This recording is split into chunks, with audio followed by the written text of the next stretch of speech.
بی بی فاطمه ته رسول الله صلی الله علیه وسلم قسم وخوړو چې بچیا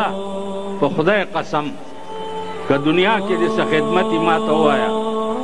او که په قیامت کې قرآن راونیوې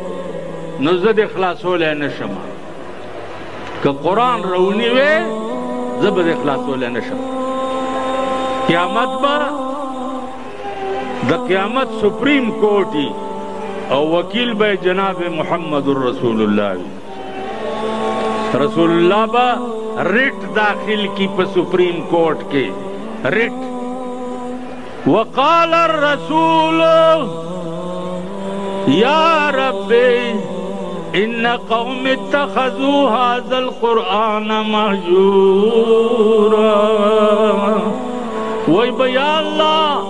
دا زما قوم چې څومره ولاړ دی دا ستا په قرآن پورې به په ژوند کې ټوکې کولې چې پیغمبر ګواهي وکړي د الله په عدالت کې په ما